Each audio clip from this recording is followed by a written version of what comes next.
I'm Chanel, I'm sure you're familiar with. And in this session, which is part of our new monthly series to provide some career guidance to our membership, we have the Get to Know You series. And we're starting off really strong with Gretchen.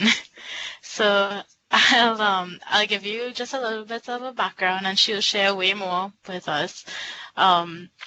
So Gretchen is a geological consultant at Aramco Americas in Houston, where she supports oil and gas exploration and production and provides training in petroleum geoscience and scientific writing for Saudi Aramco. I'll leave her entire storyline for her to get into for her presentation, but of particular note is that she's elected AAPG's editor through 2007 to 2010, and she received the Distinguished Service Award in 2011, the Honorary Member Award in 2018, and was recently elected the 2020-2021 President-elect. So we're also particularly interested in her career path through AAPG as well. We are really grateful to have you here and to start off our monthly series, and I'll let you tell us more about yourself in your presentation. Great, thank you, Chanel. I hope everybody can hear me, and I will work on sharing my screen.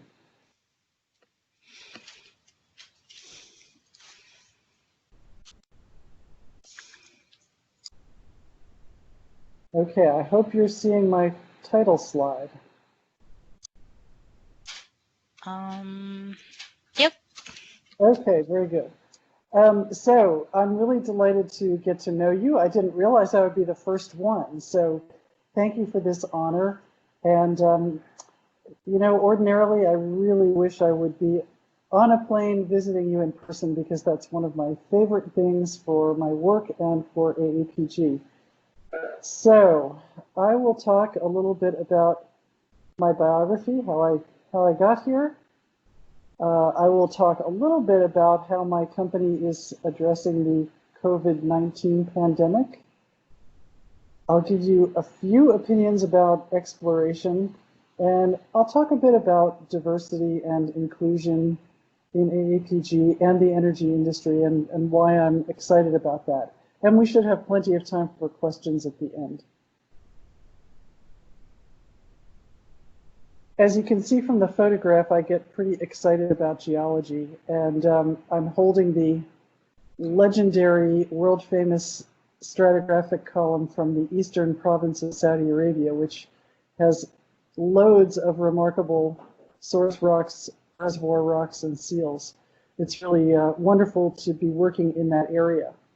So how did I get here? Well, I was born in New York, and my father was a chemical engineer who worked in refining and LNG throughout his career. And my mother was an English teacher. So both of those things play a role in how I got where I am. So I grew up in New York, and actually we lived in Connecticut for my older years before college. And then when it was time to go to college, I went to a small liberal arts college for women called Bryn Mawr College, which is located in Pennsylvania, near the Appalachians, near coal mines, near interesting structures. So even though it was only about 150 miles, 200 kilometers from where I grew up, it seemed like a really different world. So I very happily pursued my geology degree, my bachelor's degree at Bryn Mawr College. And then when it was time to graduate, I was thinking about whether to try to get a job or to continue for a master's degree. And as it turned out, applying for a master's degree was easier than trying to find a job. So maybe the best advice that I got was to go somewhere really different from Bryn Mawr to pursue my master's. So I went to a very large university in the state of Texas, which just seems so far away. And I've been in Texas ever since then. Now, I think people think of Texas as a place with a lot of oil, with a lot of gently dipping carbonate rocks, but I somehow found my way to the small exposure of Precambrian metamorphic rocks in central Texas as my thesis project. So I had a lot of fun looking at thin sections of multiply deformed metamorphic rocks and interpreting the different generations of structural deformation.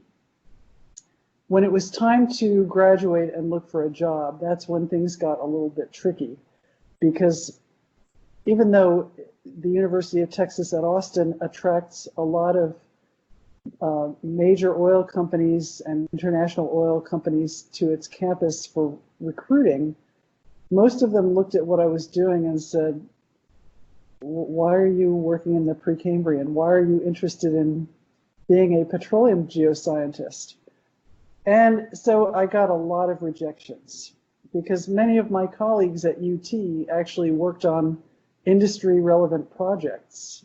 So they knew sequence stratigraphy, they knew how to correlate wireline logs, they knew how to make all kinds of interesting maps. And I was basically doing surface geology and petrography or petrology. Eventually, I interviewed with a company whose chief geologist was from Switzerland. And so he was very happy to look at my presentation about Precambrian metamorphic rocks, and I wound up getting a job with Maxis Exploration. And if you haven't heard of it, it's because it was not a very large company, and since then it's been taken over by YPF and then by Repsol. So I spent 7 years in Maxis working in exploration and learning a whole lot. It was really interesting and wonderful to learn by doing. And I worked in a bunch of different areas: the Gulf of Mexico, the mid-continent of the US in the Anadarko Basin, the San Joaquin Basin in California, a couple of projects in China. So there was a really wide variety of geology and operations that I experienced. And then at some point, because this was in the mid-1990s, a lot of companies were merging and getting rid of a lot of geologists. So I didn't feel terribly secure at Maxis, and I decided to seek a different job in production geology and development geology. So I got a job with a company called Oryx, which since then was bought by Kerr-McGee and then by Anadarko, and I think you know that Anadarko has recently been bought by Oxy. So none of these companies has been terribly stable. So I was at Oryx for about a year and saw the writing on the wall for another merger and decided it was time to do something different. I still wanted to be in exploration and production, but the type of job I was looking for was really, there were so few of them at that time. So I can now look back and say that what I did was to make a career pivot. I got a job with Schlumberger in the marketing communications department, and my role was to use my science and industry experience to communicate with Schlumberger clients. So perhaps the project that you may have seen is the Schlumberger Oilfield Glossary, which you can find through their website. That was the first project I went through. And then there was a succession of other publications, the Schlumberger Oilfield Review, a number of books that Schlumberger published, marketing for shale reservoirs when that was getting started. So there were a lot of interesting projects. And what I learned there was how to write. I thought that because I had graduated from college and gotten a master's degree and written a thesis that I knew what I was doing. But then when I actually had to write at a professional level, I realized that I had so much to learn. So Schlumberger was a great learning experience. It drew on my geology background, but it also demanded that I really develop a second skill, which is writing. And that's really what's kept me employed all these years. Because after being at Schlumberger for about 13 years, I started thinking it was time to look for something new to do. And as it turned out, a friend of mine had a friend in Saudi Aramco who was friends with the person who's now my boss.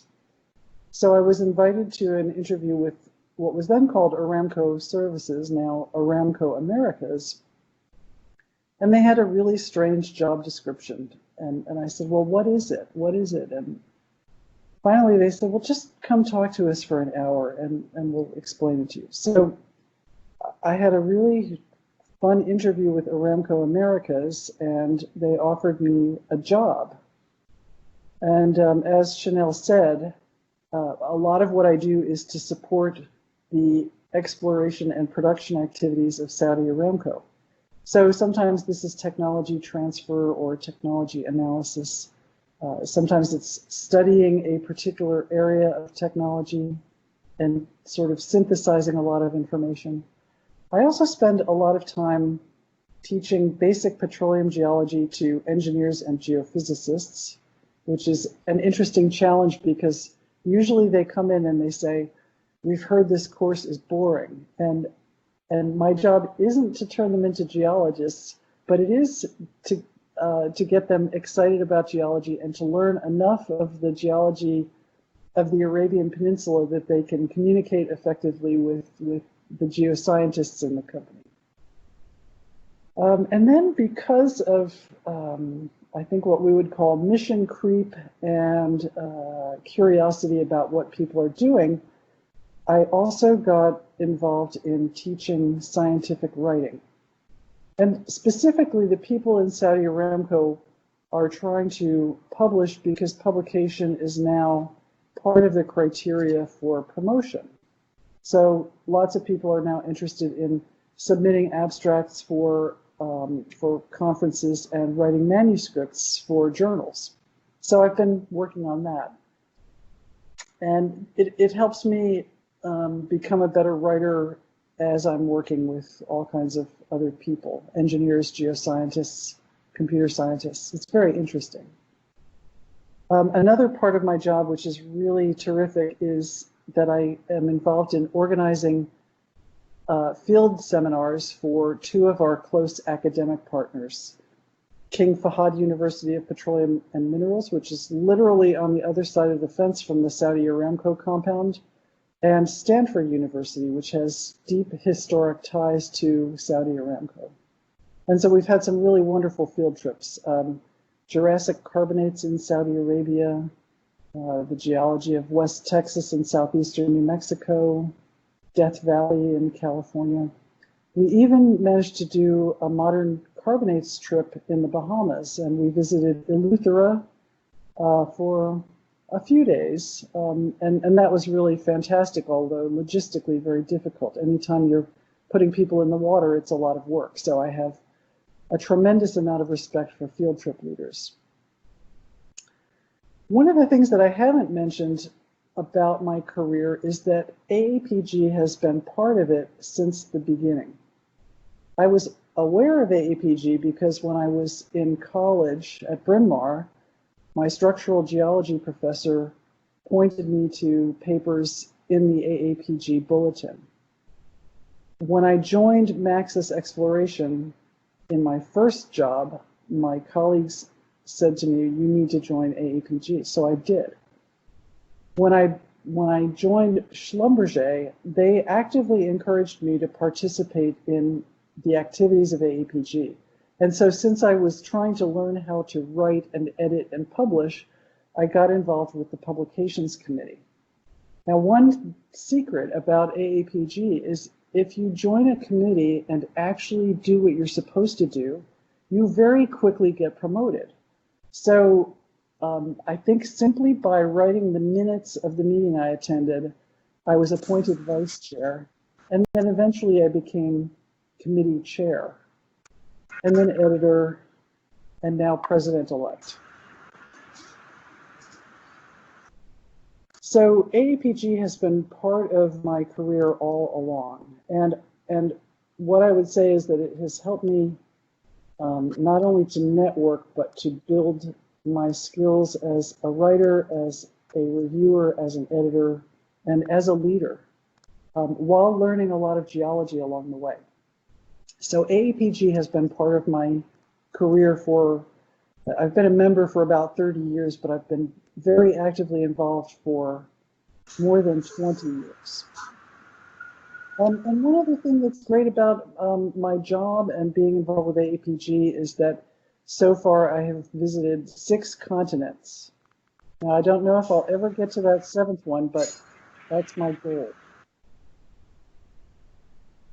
So, it seems like you can't get by for even a couple of hours without somebody talking about coronavirus. And I have to say, I'm really proud of my company for how they have responded to the pandemic, because as you can see from the various pictures here, the company has donated lots of money to support the community, both scientific research and healthcare, and organizations like the Houston Food Bank, which is really important for the many people who are unemployed here.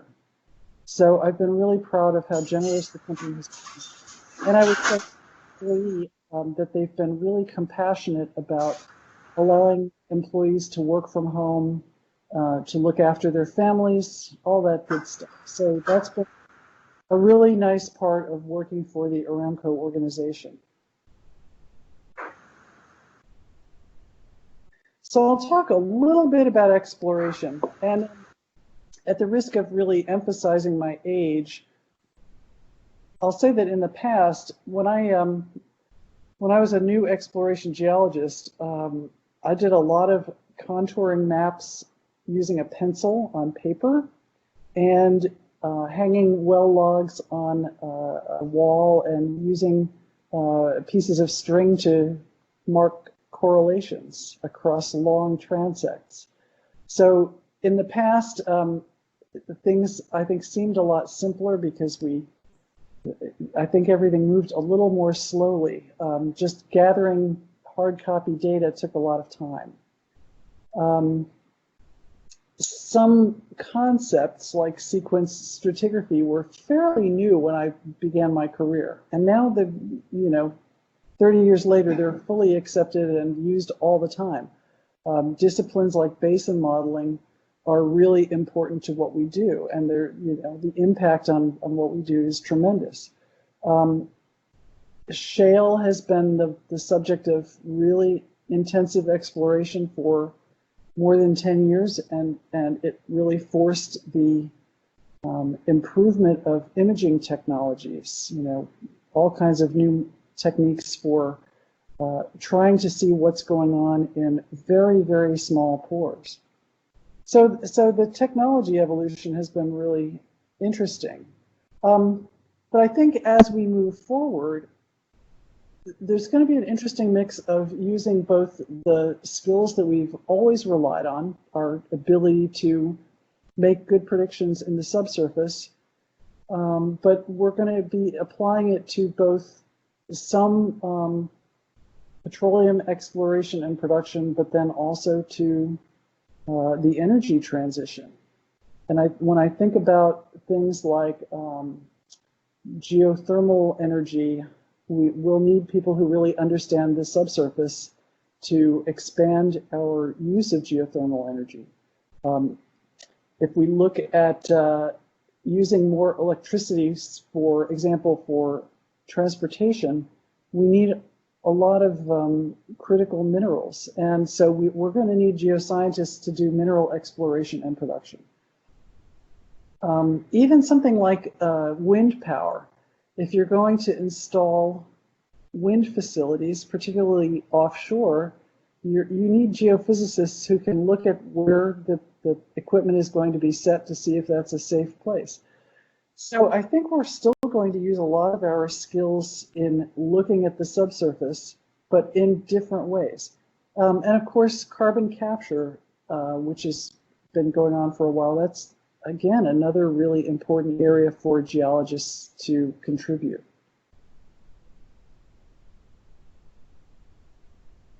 So, one other thing that's really getting a lot of attention, especially in the US because of the Black Lives Matter movement, is the importance of diversity and inclusion. And I'll say that as a woman working in a field that was really heavily dominated by men when I started, it's been a sort of a constant throughout my career. And I selected this particular picture because I really was happy when I saw it, because not only am I at an AAPG event with a bunch of people that I really enjoy, but as I recall, the people around this table come from, I think, 5 continents. I think we speak 4 languages. You can see that we have a good rainbow of color in the different individuals, and we're all working together productively. And of course, we have 4 women, 2 men. A couple of us are kind of old. A few of us are kind of young. So I love this photo because it shows that we can all work together productively. And so I enjoy the analogy that people say about the geologist who sees the most rocks becomes the best geologist. And so what I am trying to impress on my colleagues is that any endeavor that we pursue is going to be, we will get a better result when we really make use of all the talent that is available.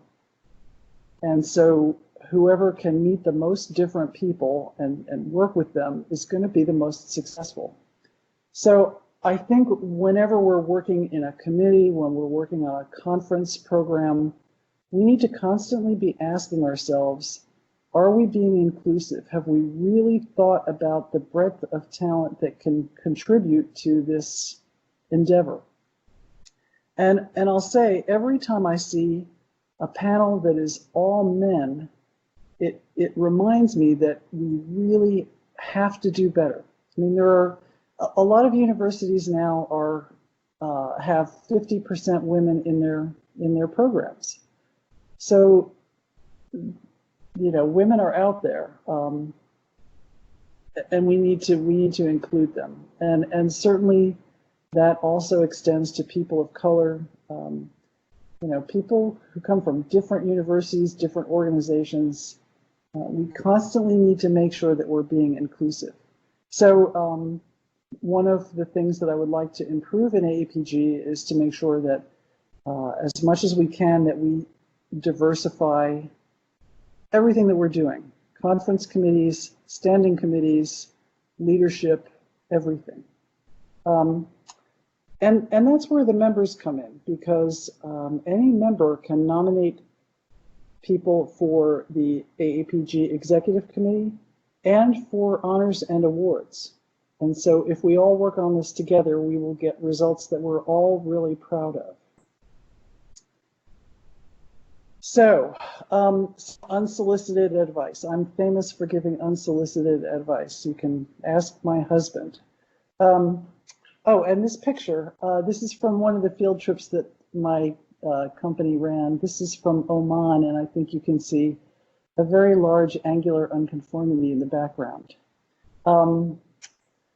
So, of course, the first piece of advice is get out in the field whenever you can. But more generally, I think because we are moving into the energy transition, continuing to learn will be really important throughout your career. And I think anytime you can build a skill beyond your geoscience skills, that's a useful thing. So some people are really working to learn data analytics, for example. So that's another wonderful skill to bring to your career. There are people that are excellent communicators, writers, authors. So anytime you can bring another skill to your arsenal, that's a great thing. I would encourage you to participate in scientific organizations like AAPG. There are many of them, and I belong to a bunch. My company actually sponsors 2 memberships, but I think I belong to about 6 organizations. And they're all slightly different. They all provide somewhat different value. For AAPG, certainly the AAPG bulletin and the publication resources are a significant member benefit. Conferences and workshops are another really important thing. And each organization delivers conferences slightly differently. In the old days when we could meet face to face, these were my most treasured networking opportunities. Working remotely is not as satisfying, but that's where we are now, so we have to make the best of it. As you start your career, of course, your focus probably includes building your professional network. But as you progress in your career, you need to make sure that you maintain your professional network. And I never gave this a whole lot of thought until I met somebody a couple of years ago, a geophysicist here in Houston. And he wanted to just talk to me about my job and my company and so on. And we met for lunch, had a great conversation. He didn't ask me for anything. He just wanted to meet and talk, and that was great. And I think we met 2 or 3 times. And at some point, we got on the topic of maintaining your professional network, and I said, well, how do you do that? And he said he periodically emails people that he wants to stay in touch with. And part of it is that email is something that people do at their leisure, at their own free time, whenever they want, unlike a phone call, which demands your time immediately. So he sends an email and asks how people are doing and reminds them about what he's doing. And at some point when he was between contracts, he contacted a friend working for, I think it was Exxon. And the friend said, oh, we have a job that you probably should apply for. And so he wound up getting that job. And it was because he reminded somebody at the appropriate time that he was available and had the right skills. A lot of us make the mistake of building a professional network and then forgetting about it until we're in a crisis. And I have to say, it's not very satisfying when somebody calls after 20 years and says, hey, I really need a job. So maintain your professional network. And then the last bit of advice is, even though we are many, many miles apart, it seems like thanks to social media, we have a very small world. And so news, and especially bad news, travels fast. So make sure to defend your professional reputation. Be nice to people, support them when you can, because then people will be happy to support you. And like I said at the beginning of this slide, make sure you get out and see the rocks, because that's one of the things that makes geology so much fun. So I think with that, I will put up my email address for, I'll take the slides down in a minute, so maybe we can look at each other. My email address is here, and of course, if you have questions, comments, suggestions, advice, I would be very happy to hear from you. So it's gretchen.gillis@aramcoamericas.com. Okay, I'm going to stop sharing.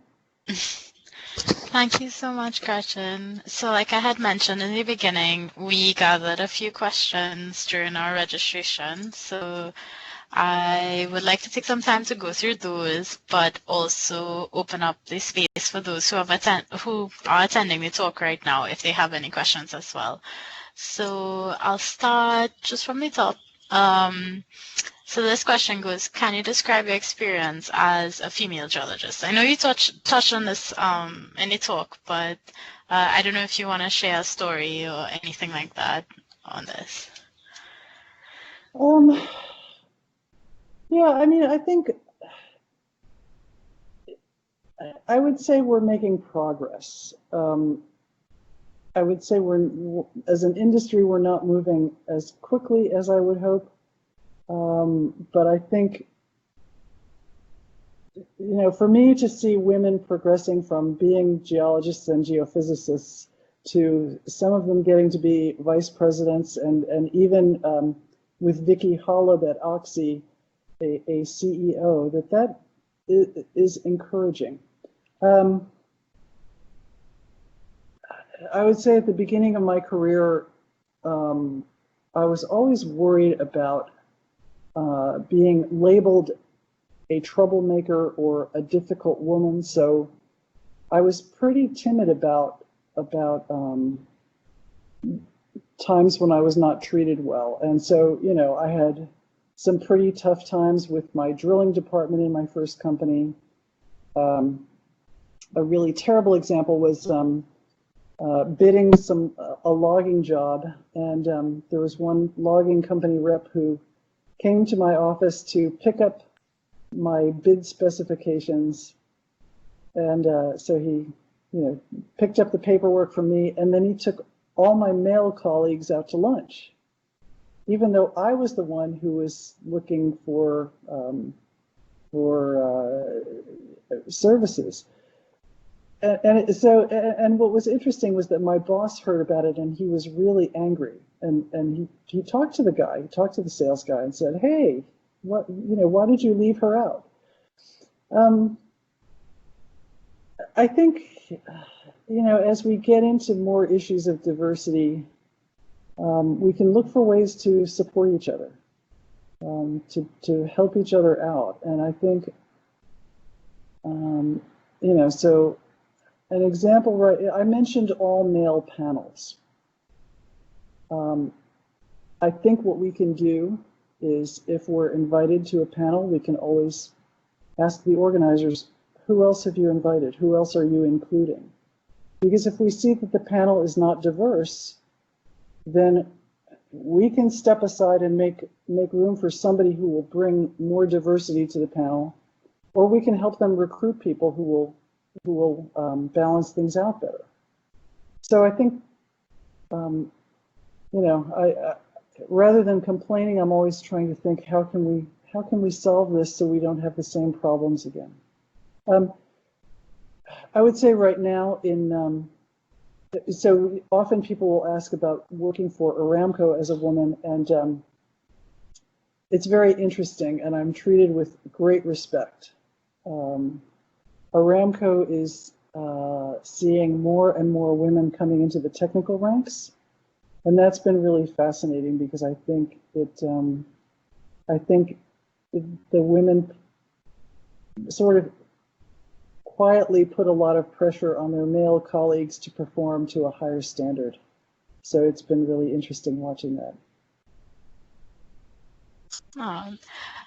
That's actually a unique take on it. I didn't think there would be that quiet competition there. So I'm going to summarize a few of the questions, because they seem to be asking the same thing.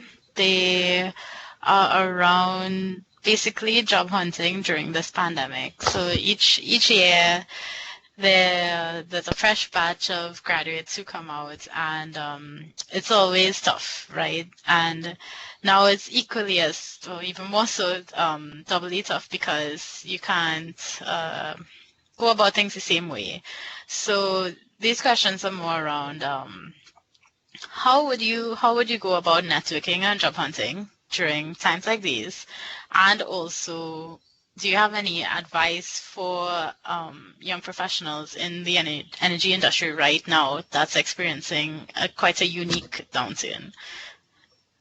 Yeah. So first, those are great questions, and I'm really sorry for people who are seeking jobs right now, because it is just historically terrible. Of course, when the pandemic hit and people were facing lockdown orders, transportation came to a halt, and oil demand came crashing down, and so for the companies, the big companies, they're now in a really tough situation because there's a lot of companies that cannot produce economically. So a lot of the shale producers in North America are having a really hard time, and a lot of them moved their entire focus to shale and got out of everything else, and now they're finding that they're going bankrupt and they're having all kinds of trouble. So that means they're getting rid of a lot of geoscientists, which is really unfortunate. In other companies that are doing more conventional exploration and production, they're also facing the challenges of the downturn, but I would say most of them are not facing bankruptcy. But we will see mergers and acquisitions through this, which typically means that there will be fewer geoscientists being hired. So how do you network during a pandemic? I think we're doing it right now. I think because we don't have face-to-face conferences right now, meetings like this are probably among our best opportunities. I don't spend a huge amount of time on LinkedIn, but I'm trying to be more active in LinkedIn, just first of all to share opportunities when I see them, but also just to keep up with people that I can't see. So I would say participating as you can. If you can be involved in committee work, if you can attend remote meetings, virtual meetings, that's probably about the best networking opportunity we have right now. As far as actual opportunities, it's going to be, I think it's going to be quite difficult for new graduates. So for people who have a job, my very strong suggestion is do whatever you need to do to keep your job. And the companies, they'll work you very hard, but that may keep you employed until things improve a bit. For people who don't have jobs, my suggestion would be to look for things, we all kind of have our dream job of what we think we want to do. And that may not be possible right now. So looking for things that are close to that would be my suggestion. So, when I was looking for a job, I thought, I really want to work in exploration. I really want to work for Shell. Well, Shell has told me, I think 2 or 3 times that they don't want me working for them. So working for Maxis was as close as I could get in the beginning. Maybe what you're going to find is a job in a service company, an environmental company, a minerals company, something that maybe isn't your dream, but it's close enough and uses your geology skills. I've actually talked to some people about teaching because I think geology is a great field and we should be encouraging people to study it, and who better to teach geology than recent geology graduates. So it may not be your dream job, but it is something that you can do where you can make a very solid contribution and get paid for it.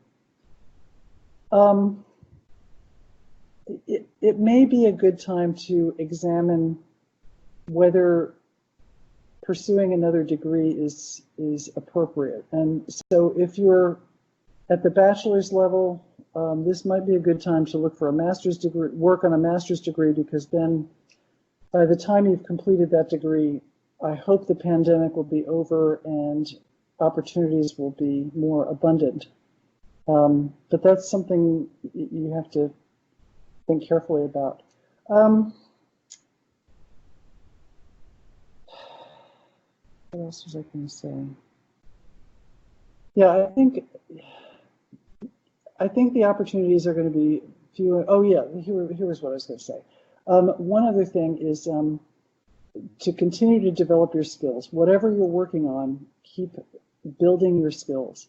Um, there are programs like through Stanford where you can pursue certifications in different fields. There was a big one on geomechanics, for example. AAPG is working with the Society of Petroleum Engineers in a program called Members in Transition. And right now, all of their meetings are virtual. The group actually formed here in Houston and met face to face when that was possible. Now everything is virtual. So what they provide is, I think once a month, usually 3 short talks related to career building and skill building. And some of it is for directed at industries not directly related to petroleum. So I try to show those on LinkedIn so that people can take advantage of this training. There's some upcoming presentations about the environmental industry, and I believe that it's Edith Wilson who's giving that presentation. So when you see opportunities like that, do take advantage of them because they probably will help you see what the career possibilities are and what sort of background you would need to pursue it. Thanks. A lot of good advice there. I just want to open the floor to anyone who's in the call right now if you have any questions before I ask my next question, because it kind of changes the topic a little bit. So if anyone who's on the call right now would like to take advantage of asking Gretchen a question personally, please turn on your mic and you can do so. If not, I will continue. Let's see if anyone has any questions.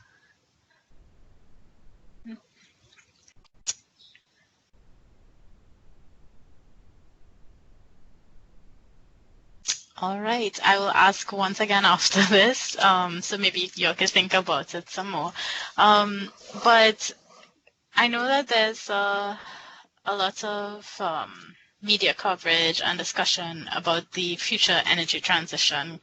And I was wondering, as the president-elect of the AAPG, where the P stands for petroleum, where you see the organization going in terms of this trend and what are the aspirations? That is a really great question, the energy transition. So within our society, of course, there's a fair amount of conflict between members about what we should be doing. I think there's a set of members who are quite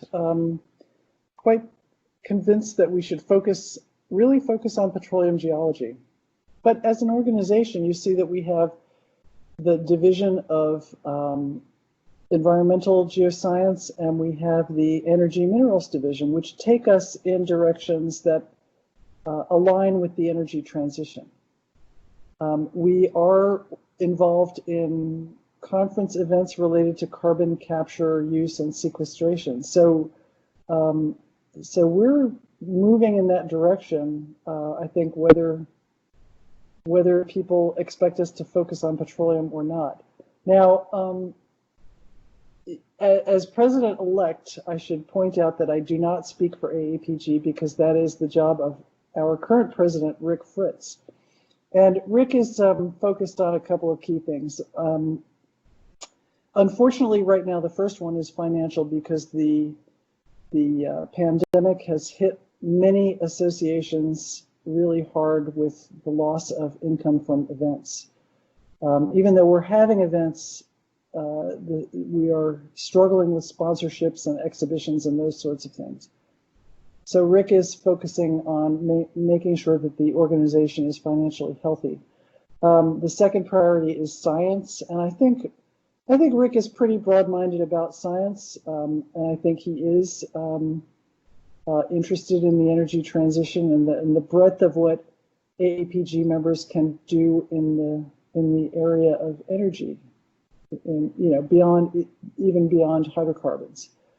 And then, of course, AAPG wants to make sure to support its members as best it can. So getting involved with SPE for the Members in Transition program has been a big step that we took very quickly as our executive committee formed for this year.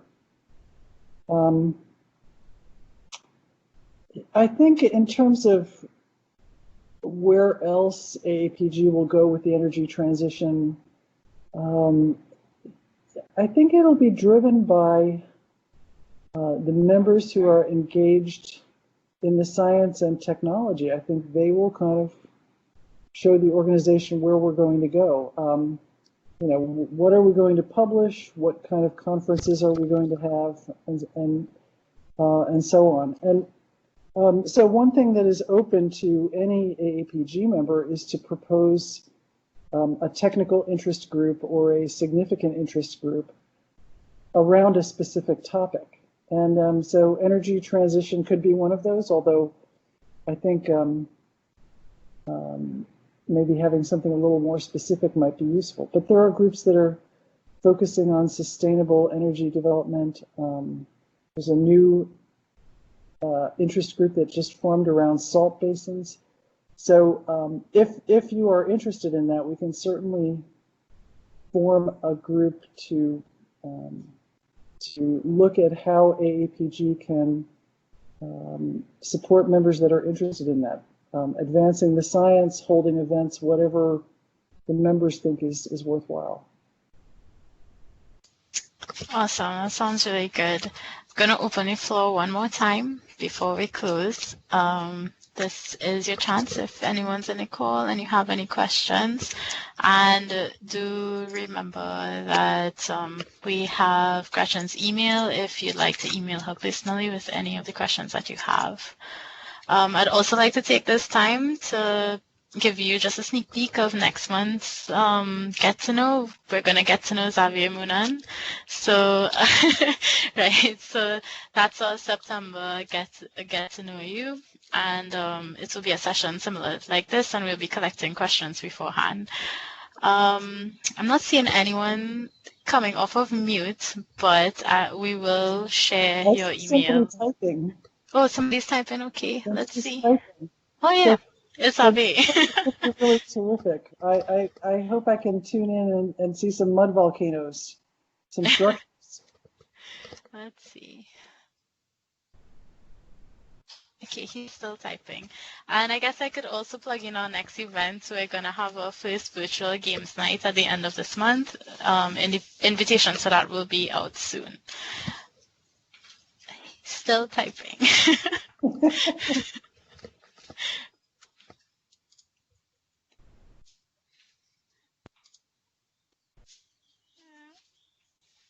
Everybody's waiting to see. Oh, what inspired you to get involved with the AAPG on a leadership level?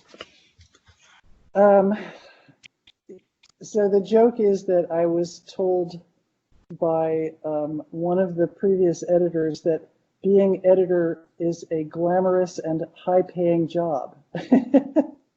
I think I chaired a couple of committees, and that was good. I mean, I think one of the things I learned was the discipline around having infrequent meetings with committees. So you see these people face to face once a year, and then the rest of the time you're communicating by phone and email. And how do you make the committee productive? How do you make sure that people do what they're supposed to do? So I learned a lot about how to do that, and it helps me in my current job with Aramco in terms of how do I get people to do things they don't necessarily want to do. Being editor was a great challenge because when I became editor, we did not have a lot of manuscript submissions. So I spent a lot of time approaching potential authors and saying, please, will you write up a manuscript for us? It also it was kind of scary too because I'm not a PhD. I have not worked as a research scientist, and so the stereotype I think of editors is that they tend to be researchers who have published a lot, and that was not me. So I had to, and I understood the job in theory, but I had to really toughen up and learn how to deliver bad news and defend bad news in the form of, if I rejected somebody's manuscript and they would call me up and get really mad, I had to kind of say, well, look, this is why it was rejected. So it helped me become more diplomatic and a little more willing to stand on my feet and defend my decision. So it was a learning experience. So maybe a part of what's keeping me involved with AAPG is that I learn from everything I do and I develop new skills. So as president, yeah, I will learn a lot of new skills in terms of dealing with all kinds of people and all kinds of things that spin out of control in ways that you can't predict. I mean, who would have predicted a pandemic? So it's just constant learning. And I think, so I actually left that out earlier, is that one of my career drivers is that I don't ever want to be bored. I have to always be doing different things and learning new things. And so that's part of what I get from AAPG. I certainly have gotten that from my employment too. So I see there's another question from Elvira. What is your best memory of being a volunteer at AAPG? Yeah, I think it's a nice one to end on. I hope the future brings me something even better. To be honest, there's been at times a lot of really hard work and heartburn. I stood for president-elect in 2015 and was not elected, and that was a big disappointment. So there's been some really great memories and some not so great ones. There have been so many good ones, but I would say that the most recent happy one was going to the ICE in Buenos Aires. That was a great conference. A really fantastic cultural experience. I met a lot of new people. So, I think every time I go and do something different, it's a great memory. Yeah, there's too many good ones really to pick. That's a fantastic question, Elvira. And I think, as I go forward, I think maybe what's going to be the best is seeing how different groups are flourishing. And I have to say, Latin American and Caribbean region has been so outstandingly entrepreneurial and energetic, and to see how many of the leaders are people under the age of 1,000, that just makes me really happy because I see so much growth and potential and advancement. It's really that's the type of thing that I hope I will keep seeing all over the world. Thanks, Gretchen. I hope that next time we talk, it would be with a selfie being posted, "You've been won, Trinidad and Tobago." Oh, you think about that? Yes. I hope I can warn you in a year or so. That would be terrific because I've never been there. So that would be fantastic. I look forward to a warning, but I think this brings us almost to the hour, and we'll share your emails with everyone who signed up and who made it to the talk. But we really want to thank you for taking the time to do this presentation for us and for starting off our monthly series so strong. We really appreciate it. Thanks from the whole team at the AAPG Trinidad and Tobago.